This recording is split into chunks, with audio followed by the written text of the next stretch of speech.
Stockton heard the fear on the phone. And my little brother called my mom, and then he called me, and he said, "Can you please come up here? Something's wrong with Granny." Granny, the family matriarch, couldn't talk, couldn't answer a question. I remember asking her, "Granny, do you know what today is? Can you tell me your name? Can you smile? Can you do anything, that show us that you're okay?" And she was just she was out of her head. 75-year-old Lottie Crouch was having a stroke in rural Tennessee. Their dilemma, 2 months earlier, the county hospital in Jamestown closed. The closest one in the state, now a 45-minute drive. I just knew this could be the last time I see my grandmother alive. This could be it. That same fear strikes hundreds of thousands of Americans across the country. Around 800,000 people suffer strokes every year, many in rural areas, far away from the specialized care they need quickly. Strokes cut off blood flow to part of the brain. The sooner that blood flow is restored, the more the brain can heal. Minutes can make a difference between whether or not you walk out of a hospital basically ready to get back to your prior self, or whether you have to go through rehabilitation, and whether you can even regain all the functional abilities that you had before. Along with our partners at Kaiser Health News, we mapped out stroke centers and analyzed how long it takes residents to reach that important care. Our findings reveal nearly a third of people who live in the Delta region live more than a 45-minute drive from a certified stroke center.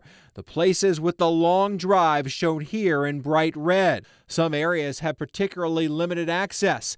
42% of all residents in Arkansas live more than 45 minutes away from one of those centers. In Mississippi, more than 30% of residents have at least that long of a drive.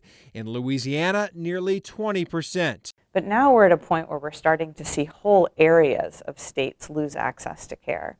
And so for strokes and other things where you need care really quickly, that can be really crucial. You believe people in rural areas are dying or having worse outcomes because of a lack of access? Absolutely. Across the country.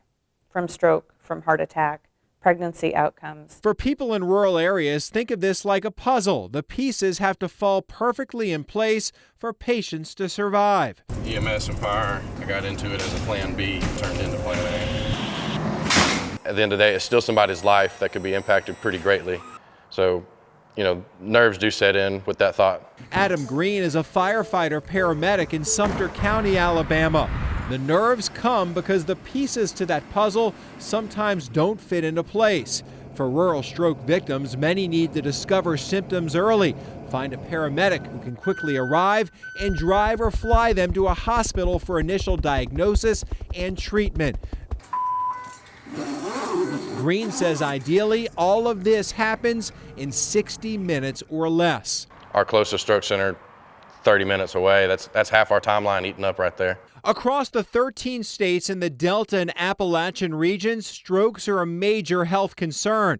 Here, the darker the purple, the higher the stroke death rate. We found more than 80% of the counties in these regions have rates above the national average. Washington University's Dr. Karen Joint-Maddox says there are a number of factors in these regions that lead to higher death rates, including overall health indicators such as diabetes and access to preventive and emergency care. We can't put a trauma center in every corner. That's not economically feasible. But we can have systems in place so that when there is something that happens, be it a stroke or a heart attack or trauma, that we know how to get people the best care that we can.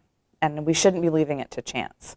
And right now, unfortunately, in lots of areas, it gets very much left to chance. And she says in many areas, there aren't strong enough links between large hospitals with specialized care and smaller hospitals that are often the first stop in an emergency.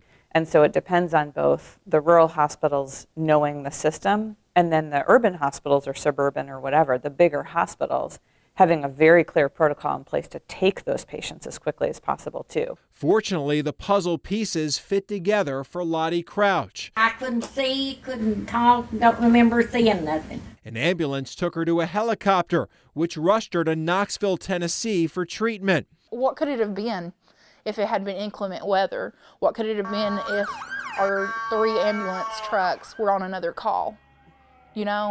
How lucky was she, and how many people are going to get that lucky in the future. And while her family says they had luck on their side, they worry for their neighbors and how those pieces will fit together for the next family. And I thought, how many people has this affected? How many families like us that it was too late for? How many families before something is done to prevent this from happening?